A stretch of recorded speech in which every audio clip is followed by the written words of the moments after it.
वक्त होता है अक्टूबर 1988, जहां पर हमें डेरी माइन नाम के एक शहर को दिखाया जाता है।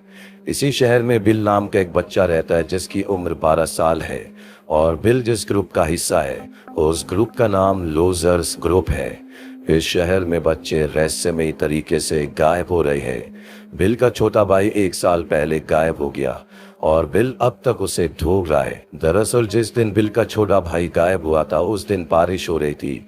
बिल ने अपने छोटे भाई को कागज की एक नाव बनाकर दी थी, जिसके बाद वो बाहर खेलने जाता है और उसकी कागज की नाव नाले के अंदर चली जाती है। और जब बिल का छोटा भाई अंदर देखता है तो वहां पर क्लाउन होता है जिसका चेहरा बहुत ही खतरनाक होता है। वो बिल के छोटे भाई को अपने पास बुलाता है और जब उसका भाई उसके पास आता है तो वो उसके हाथ को काट देता है, जिसके बाद बिल के छोटे भाई का कुछ पता नहीं चला। कहानी वापस प्रेजेंट में आती है जहां पर बिल अपने दोस्तों के साथ उस नाले के डेड एंड की तरफ जाता है ताकि वो अपने भाई को ढूंढ सके। वहां पर बिल को एक जूता मिलता है, लेकिन वो उसके भाई का नहीं होता बल्कि किसी और का होता है। और वे सब के सब सीवर के यानी कि नाले के अंदर जाने वाले होते। तभी वहां पर एक लड़का भागता हुआ आता है जो जख्मी भी होता है, जिसका नाम बेन है। दरअसल उसे बड़े बच्चे परेशान कर रहे हैं, इसीलिए सब के सब वहीं पर रुक जाते हैं। पर इनका एक दोस्त सीवर के अंदर चला जाता है और अंदर जाने के बाद उसका सामना होता है पेनीवाइज से यानी कि क्लाउन से, जो कि उस लड़के को मार देता है। और बिल और उसके सभी दोस्त बेन के घर जाते हैं, जहां पर बेन बताता है कि इस शहर में हजारों सालों से इसी तरह से लोग गायब हो रहे हैं और ऐसा हर एक 27 साल में होता है। हर 27 साल बाद 1 साल तक इस शहर से लोग गायब होते हैं। उसके बाद 27 सालों तक कुछ नहीं होता। ये समझ जाते हैं कि कोई तो ऐसा है जो 27 सालों में आता है और 1 साल तक वो इंसानों को गायब करने के बाद 27 सालों के लिए वापस अपनी नींद में सो जाता है। जब भी पूरे शहर का मैप देखते हैं तो इन्हें पता चलता है कि नीचे जो नाला यानी कि सुअर है वो सभी एक जगह मिलते हैं जहां पर एक बहुत पुराना घर है। बिल और उसके सभी दोस्त तय करते हैं कि ये उस घर में जाएंगी। और अब जब ये उस घर में जाते हैं तो पेनीवाइज इन्हें अजीब अजीब से विजन दिखाता है जिससे एक दूसरे से अलग हो जाते हैं। इनका एक दोस्त जिसका नाम एडी है, पेनीवाइज उसके सामने एक दूसरे रूप में आता है जो कि बहुत ही क्रीपी आदमी के रूप में होता है। दरअसल वो इस तरह के इंसानों से बहुत ज्यादा डरता है। पेनीवाइज के अंदर एक खास बात है कि वो कोई भी रूप ले सकता है और वो बच्चों के सामने उसी रूप में आता है जिस रूप से जिस चीज से बच्चे डरते हैं। एडी ऊपर से नीचे गिर जाता है और उसका हाथ टूट जाता है। वहीं इनके एक दूसरे दोस्त को दिखाया जाता है जिसका नाम रिची है। वो एक कमरे में बंद हो जाता है, उसके सामने बहुत सारे क्लाउन्स आते हैं और तभी पेनीवाइज उसके सामने आ जाता है। पर इससे पहले कि वो उसे मारता वहां पर बिल आ जाता है और वो रिची को वहां से लेकर बाहर निकल जाता है। और पेनीवाइज का शिकार है एडी जिसका हाथ टूटा हुआ है। वो उसके पास जाता है ताकि उसे मार सके। बिल और रिची भी वहां पर आ जाते हैं। वो उन्हें डराने की कोशिश करता है, लेकिन इनकी एक साथी जिसका नाम बेवरली है वो एक रॉड से पेनीवाइज को पूरी तरह से जख्मी कर देती है। लेकिन पेनीवाइज अब भी इन्हें डराता है, साथ ही वो बेन को भी जख्मी कर देता है। पर अब इस सब बच्चे एक साथ हैं। पेनीवाइज इनकी तरफ बढ़ रहा होता है लेकिन वो जख्मी है, इसीलिए उसे वहां से जाना पड़ता है। पर बिल उसका पीछा करता वो देखता है कि वो एक कुएं के अंदर जा रहा है। अब ये सब के सब वहां से निकलकर वापस अपनी जगह पर आ जाते हैं। बिल कहता है कि हमें एक बार फिर से वहां पर जाना चाहिए, लेकिन बेवरली के अलावा कोई भी उसके साथ उस घर में उस कुएं के पास नहीं जाना चाहता। हालांकि बेवरली सबको समझाती है कि पेनीवाइज ही चाहता है कि हम एक दूसरे से अलग हो जाए, हमें एक साथ रहना चाहिए, हमारी एकता ही हमारी शक्ति है, लेकिन उसकी कोई बात नहीं सुनता। वही हमें हेनरी नाम की एक लड़की को दिखाया जाता है। ये वही लड़का है जो अपने ग्रुप के साथ बेन का पीछा कर रहा था जिसने बेन को जख्मी किया था। वो देखता है कि उसके लेटर बॉक्स के ऊपर एक रेड बलून है जो कि पेनीवाइज की उस जगह पर होने का सबूत है।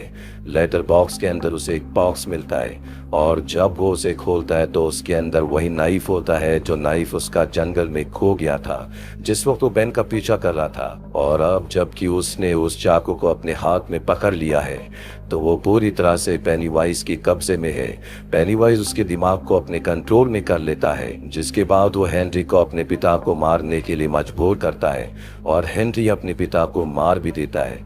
वही हमें बेवर्ली को दिखाया जाता है जिसके पिता बहुत ही अजीब होते हैं। वो अपने पिता से हमेशा डरती थी और आज उसके पिता उसके साथ ज़बरदस्ती करने की कोशिश करते हैं, लेकिन किसी तरह से वो उन्हें जख्मी करके घर से भाग जाती है। कुछ देर के बाद बिल बेवर्ली के घर उससे मिलने आता। वो देखता है कि बेवर्ली के पिता ज़मीन पर पड़े हैं, उनकी मृत्यु हो चुकी है। साथ ही दीवार पर एक मैसेज लिखा है, you die if you try, और ये मैसेज लिखा होता है पेनीवाइज ने।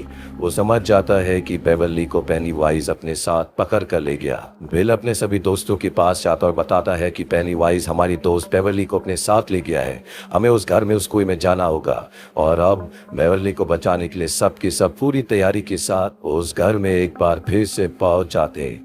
वही बेवर्ली को दिखाया जाता है जो नीचे अंडरग्राउंड सीवर यानी कि नालों में होती है। उसके सामने पेनीवाइज क्लाउन की भेष में होता। वो उसे डराने की कोशिश करता है, लेकिन बेवर्ली नहीं डरती। दरअसल एक क्लाउन दूसरों के डर पर जीता है। जो जितना ज्यादा डरेगा इस क्लाउन की भूख उससे उतनी ज्यादा मिटेगी। बेवर्ली जब उससे नहीं डरती तो वो अपने असली रूप में आ जाता है, जिससे कि बेवर्ली बेहोश हो जाती है। वाई बिल और उसके सभी दोस्तों को दिखाया जाता है जो एक एक करके सभी कुएं में उतर जाते हैं। पर इनका आखिरी दोस्त जो ऊपर होता है, जब वो नीचे आने की कोशिश करता है तो हेनरी उसके ऊपर हमला कर देता है, क्योंकि वो पूरी तरह से पेनीवाइज के कब्जे में है। पर इससे पहले कि हेनरी उसे नुकसान पहुंचाता, वो हेनरी को ऊपर से नीचे गिरा देता है। अब ये सब के सब कुएं के अंदर आ चुके हैं। इनका एक दोस्त इनसे अलग हो जाता है। पेनीवाइज उसके सामने पेंटिंग वाली भयानक औरत के रूप में आता है, पर इससे पहले कि पेनीवाइज उसे मारता, बिल अपने साथियों के साथ वहां पहुंच जाता है। पेनीवाइज वहां से भाग जाता है और तभी बिल को उसका छोटा भाई दिखता है। बिल जब अपने छोटे भाई का पीछा करता है तो वो उस जगह पहुंच जाता है जहां पर बेवर्ली है। बेवर्ली हवा में लटकी हुई होती है। बिल उसे नीचे लाने की कोशिश करता है, पर तभी उसका ध्यान अपने भाई की तरफ जाता है जिसे वो पिछले 1 साल से ढूंढ रहा है। इसीलिए अपने भाई के पास चला जाता है। बिल के बाकी दोस्त भी यहाँ पर आ जाते हैं, जो बेवर्ली को खींचकर नीचे ले आते हैं। वो उसे होश में लाने की कोशिश करते हैं, क्योंकि वो पेनीवाइज के कब्जे में है। वो एक बेहोशी के आलम में है, लेकिन इसका कोई फायदा नहीं होता। पर बेन, जो कि हमेशा से बेवर्ली को पसंद करता था, जब वो उसके गले लगता है तो बेवर्ली होश में आ जाती है, यानी कि वो अब पेनीवाइज के चुंगल से आज़ाद हो चुकी है। वही बिल को दिखाया जाता है जो अपने भाई के पास होता है, लेकिन ये उसका भाई नहीं है, बल्कि ये पेनीवाइज है जो उसके भाई के रूप में उसे इमोशनली ब्लैकमेल कर रहा होता है। पर बिल कहता है कि मैं जानता हूँ कि तुम मेरे छोटे भाई नहीं हो, इसीलिए उसके पास जो गन होती है उस गन से वो उसे शूट कर देता है। पेनीवाइज अपने असली रूप में आकर इन सब बच्चों पर हमला करता है, लेकिन सब उसका डटकर मुकाबला करते हैं। पेनीवाइज कहता है कि तुम मुझे बिल दे दो, उसके बाद मैं 27 सालों के लिए सोने के लिए चला जाऊंगा। तुम्हारा डर ही मेरी ताकत है। सब बच्चे समझ जाते हैं कि उनका डर ही पेनीवाइज की ताकत है, इसीलिए सब मिलकर उस पर हमला करना शुरू कर देते हैं। पेनीवाइज जो बच्चा जिससे डरता उस रूप में उसे डराने की कोशिश करता है, लेकिन अब उससे कोई नहीं डरता। लगातार वो उस पर हमला करते चले जाते हैं, जिस वजह से पेनीवाइज को बिना अपनी भूख मिटाए 27 सालों के लिए गहरी नींद में जाना पड़ता है। और यहीं पर चैप्टर 1 खत्म हो जाता है। चैप्टर 2 की शुरुआत में दिखाया जाता है कि बिल और उसके सभी दोस्त ये कसम खाते हैं कि 27 सालों के बाद जब भी पेनीवाइज उठेगा ये सब मिलकर उसे मार देंगे, क्योंकि अगर इन्होंने ऐसा नहीं किया तो पेनीवाइज एक बार फिर से अपना आतंक मचाएगा। इसके बाद हमें कहानी 27 सालों के बाद की दिखाई जाती है, जहाँ डेरी टाउन में एक कार्निवल चल रहा होता है। इसी कार्निवल में एक गे कपल होता है, और जब ये दोनों घर जा रहे होते हैं तो डेरी टाउन के 2 लोकल लड़के इनके ऊपर हमला कर देते हैं और उन दोनों में से एक को ब्रिज से नीचे पानी में फेंक देते हैं। उसका साथी उसे ढूंढने के लिए नीचे जाता है, और जब वो नीचे आता है तो देखता है कि दूसरे किनारे पर एक क्लाउन ने उसके दोस्त को अपने हाथों में पकड़ा हुआ है, जिसके बाद उसकी आंखों के सामने वो क्लाउन से मार देता है।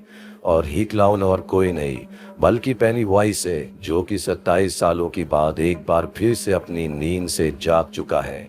अब लूजर्स ग्रुप का इस शहर में एक ही सदस्य बचा है, जिसका नाम माइक है, जिसने 27 सालों पहले अपने दोस्तों के साथ कसम खाई थी कि 27 सालों के बाद जब पेनीवाइज उठेगा तो ये उसे मार देंगी।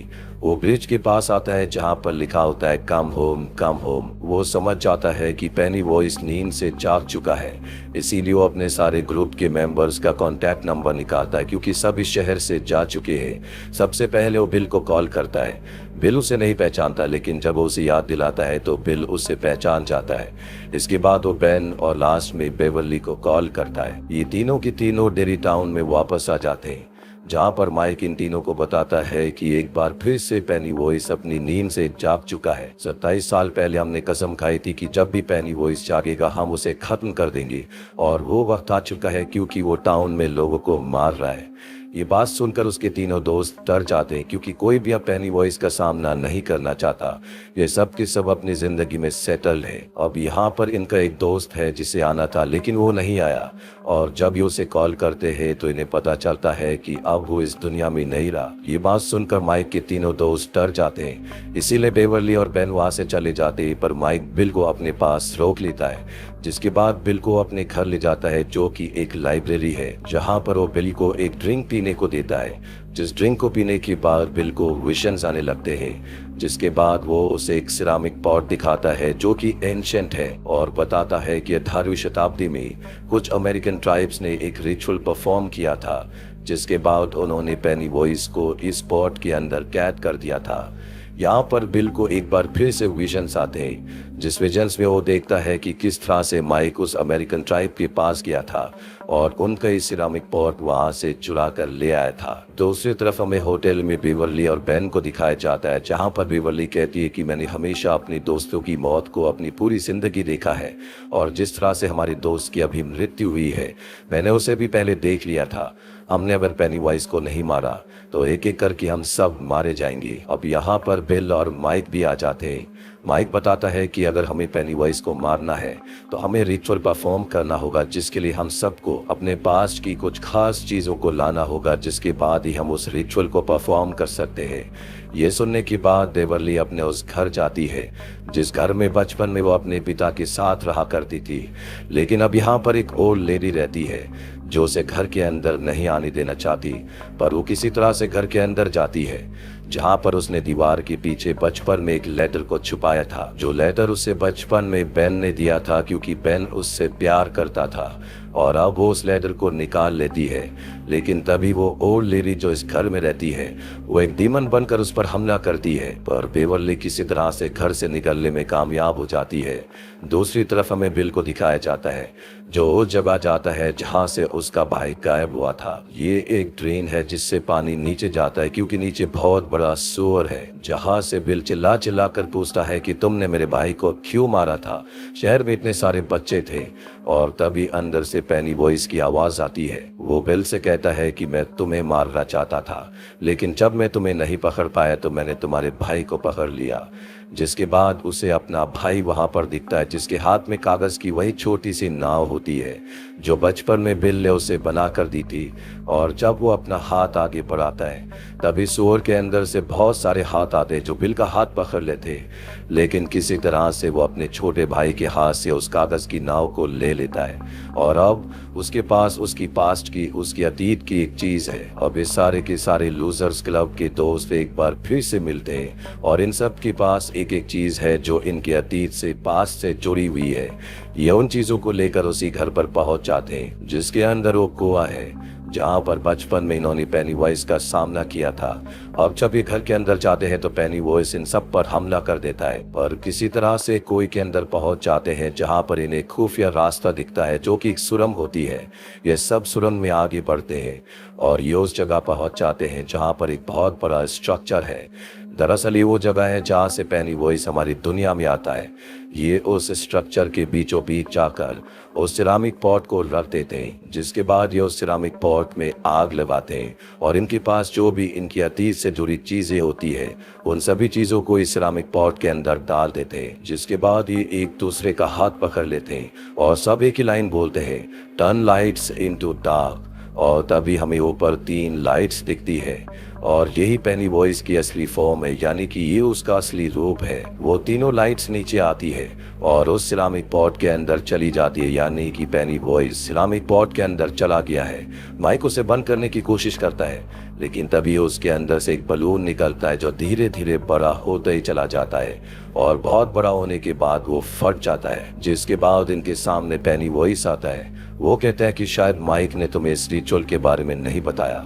जो भी इस रिचुअल को परफॉर्म करता है वो मारा जाता है। जिसके बाद माइक के सभी दोस्तों को गुस्सा आता है। वो कहते हैं कि तुमने हमें बात क्यों नहीं बताई।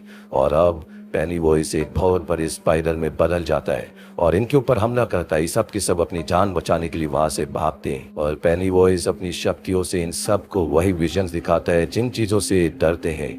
साथ ही वो इनके एक साथी को भी मार देता है। पेनी वॉइस का साइज बहुत बड़ा होता है। माइक कहता है कि जब तक हम इसका साइज छोटा नहीं करेंगे तब तक हम इसे मार नहीं सकते। जिसके बाद बचपन की तरह एक बार फिर से ये पेनी वॉइस से नहीं डरते और उसकी इंसल्ट करना, उसे उल्टा सीधा कहना शुरू कर देते हैं। और जब भी पेनी वॉइस से नहीं डरते तो उसकी शक्तियाँ कम होना शुरू हो जाती है। धीरे धीरे साइज में वो बहुत छोटा हो जाता है। जिसके बाद माइक उसका दिल निकाल लेता है और ये अपने हाथों से उसकी दिल को क्रश कर देते हैं, जिससे पेनी वॉइस की जिंदगी का खात्मा हो जाता है। लेकिन इस मिशन के चलते इन्होंने भी अपने 2 दोस्तों को खोया है, यानी कि लूजर्स ग्रुप के 2 मेंबर्स को इन्होंने खो दिया। एक को खुद पेनी वॉइस ने मारा था, एक को जो यहाँ पर पहुंचा नहीं। मरने से पहले उसने सब कुछ लेटर लिखा था, जिस लेटर में लिखा था कि जब मुझे माइक का लेटर मिला तो मैं बहुत ज्यादा डर गया था और मैं अपने डर को तुम्हारी कमजोरी नहीं बनाना चाहता था, इसीलिए मैंने ऐसा किया। और लेटर की आखिरी लाइनों में लिखा होता है कि हम सब हमेशा लूजर्स ही रहेंगे। आपको क्या लगता है कि पेनी वॉइस क्या था? अगर आप पेनी वॉइस के बारे में सब कुछ जानना चाहते हैं, उसके अस्तित्व के बारे में, वो कौन सी दुनिया से था और हमारी दुनिया में क्यों आया, उसका हमने नीचे डिस्क्रिप्शन में एक लिंक दिया है। उस लिंक पर क्लिक करें और पेनी वॉइस की जिंदगी के बारे में सब कुछ जानिए। उम्मीद करते हैं कि ये कहानी आपको पसंद आई होगी।